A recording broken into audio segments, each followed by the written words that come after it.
Welcome back to the Art of Rendering series. Today we will delve deeper into image-based lighting, focusing on the specular component. Let's begin with the KS. The constant represents the specular reflection coefficient.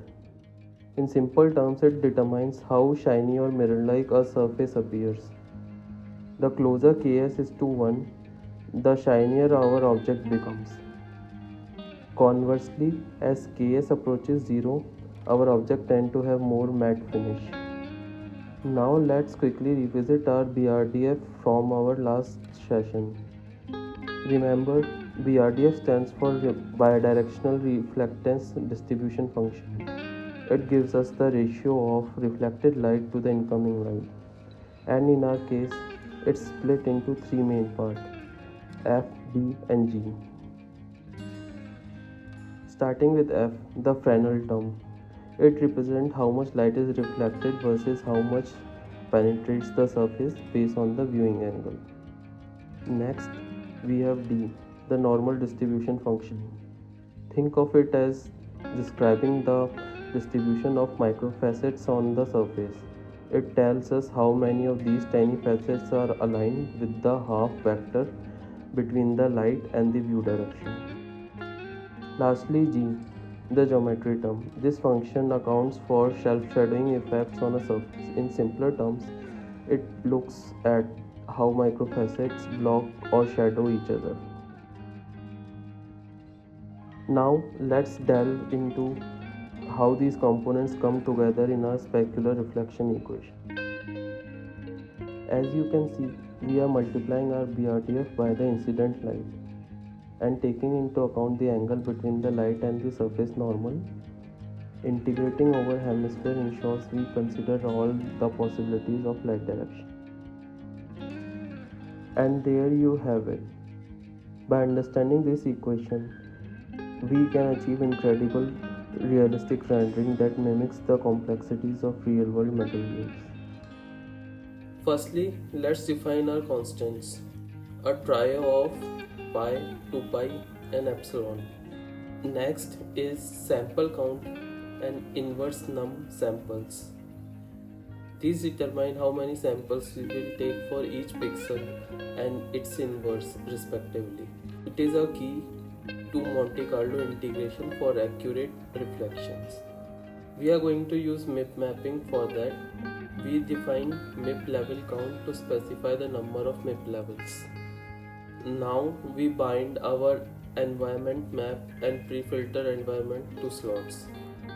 The former samples the environment while the latter stores the reflections.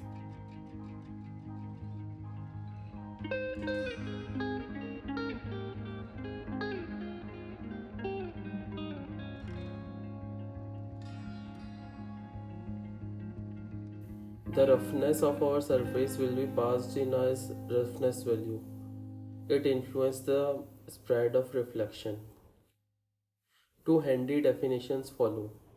Current mipmap level is a placeholder for active mipmap level, and roughness just makes our life easier, taking the role of roughness value.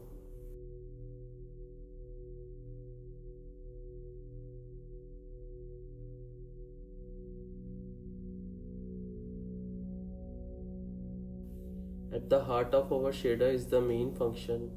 It starts with the guard close, ensuring that we are only processing valid pixels. The variable WT computes the solid angle, which is essential for our MIP level calculation. We have previously covered get sampling vector and compute basis vector and their kin. So we will glide over those. Remember, they are all about determining our viewing direction and forming an orthonormal biases.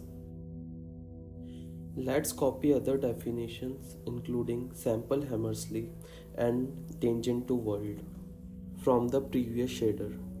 The resulting half vector is then used to compute our light DIR. Alright, before we dive into the main loop, let's ensure we are on the same page with the math. We are dealing with microfacet theory here, and our goal is to understand the orientation of tiny microfacets on rough surface. This is the crucial to our specular reflection.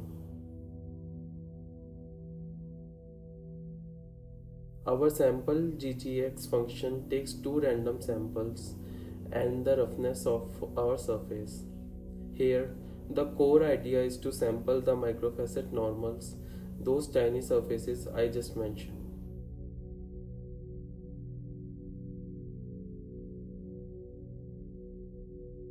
Alpha is the square roughness representing the distribution width.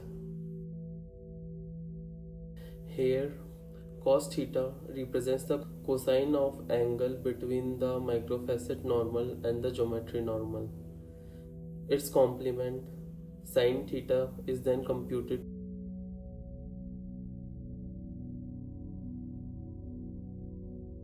Phi is uniform random value around at the azimuth.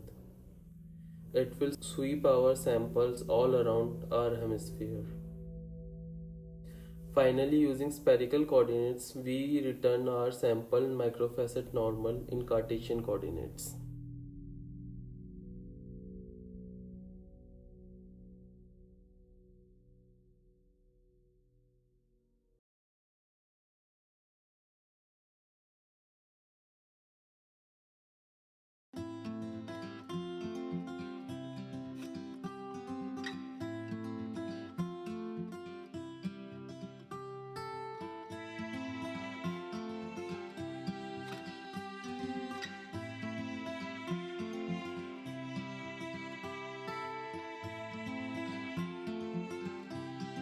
The magic truly begins here. If light direction makes a positive angle with the normal, the light is going in the right direction and we proceed.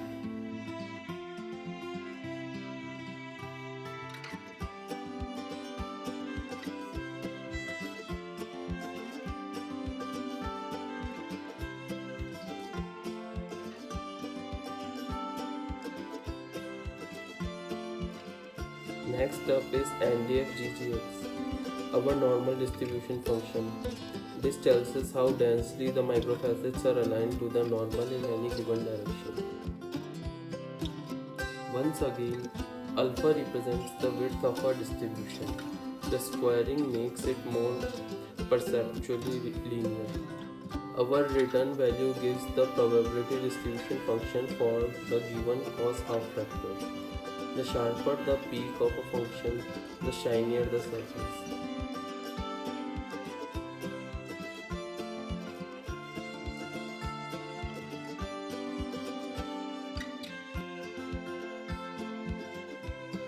With our math in place, let's delve deep into it. For each iteration, we are trying to simulate how light would behave, bouncing off our surface.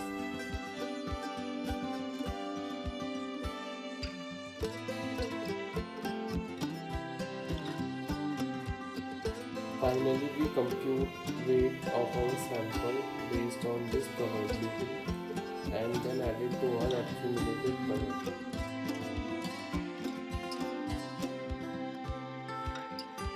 The loop ends by averaging our accumulated color.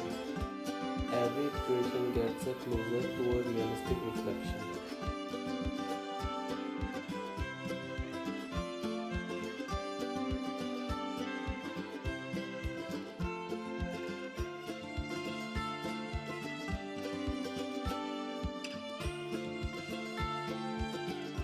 Now let's delve into the heart of split sum approximation with a specific focus on SPBRDF compute shader. This shader provides a way to approximate the integral needed in image-based lighting. As with most GLSL shader, we begin by defining constants. Here, pi and 2pi are the mathematical constant. Minimum epsilon help us avoid potential numerical issues. Sample count denotes the number of samples, and inverse sample count is its reciprocal, useful for averaging. Next, we declare an image as a LUT or lookup table. Now, let's look at the sample GGX tangent space function.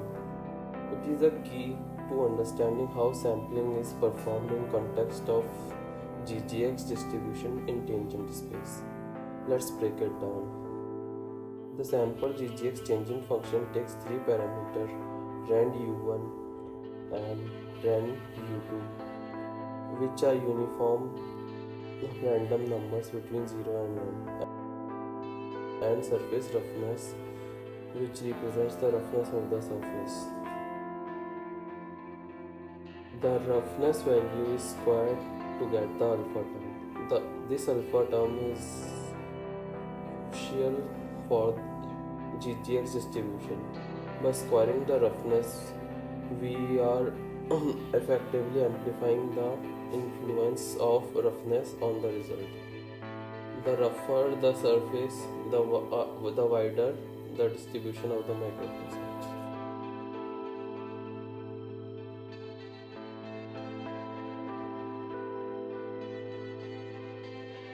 Before delving into the main function, let's quickly glance at our GGX approximation singleton and GGX approximation IVL functions, as they are new and central to our shader. The GGX approximation singleton function provides a fast approximation to the Cook-Torrance PRDF geometric attenuation term. Given a cosine of an angle and a roughness value, it yields the attenuation. Expanding upon this, GGX approximation IVL computes the combined geometric attenuation for both the incoming and the outgoing direction. It remaps the roughness to make it perceptually linear, and then evaluates the slick GGX approximation for both light directions.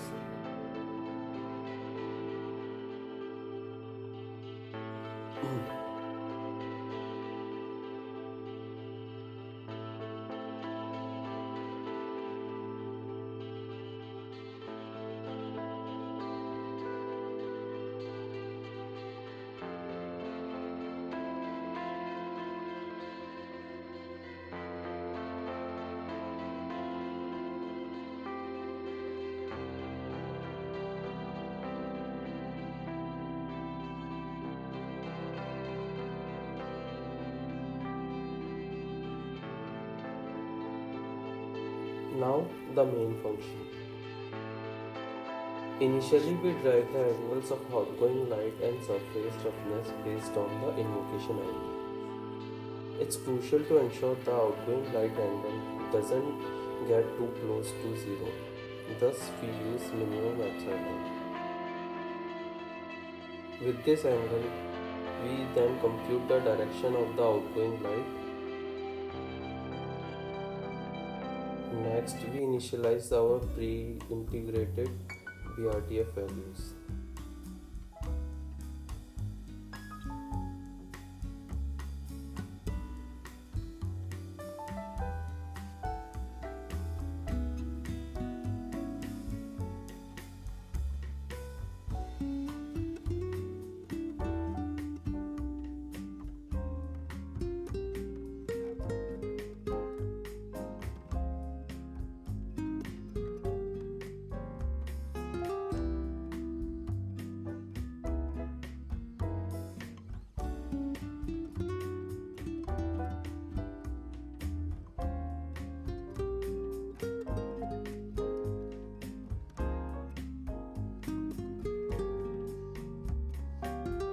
The for loops that follows is where the real action happens.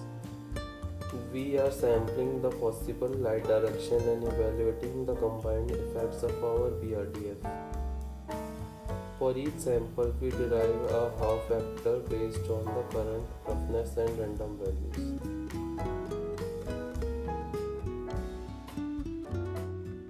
From half vector, the incident light direction is determined.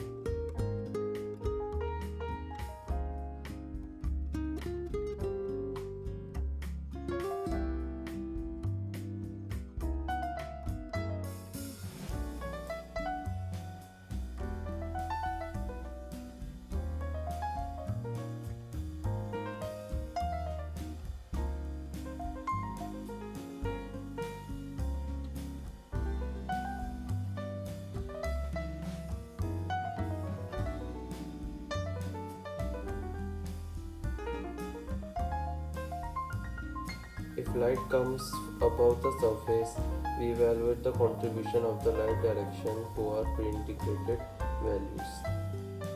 We then compute the geometric attenuation and visibility of light and the Q direction. Both contribution to our pre-integrated values are then updated.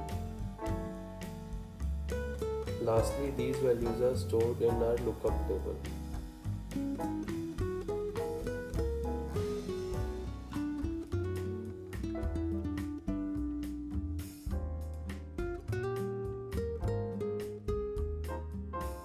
Now, observe the specular highlights. They glisten, mirroring their surroundings, showcasing the intricacies of our environment. And then there has been diffuse reflection, soft and subtle, adding depth and character, making our model feel part of its environment. Together, these reflections breathe life in our scene. Every angle, every curve now interacts with light in nuanced, realistic ways. Feel free to reach out.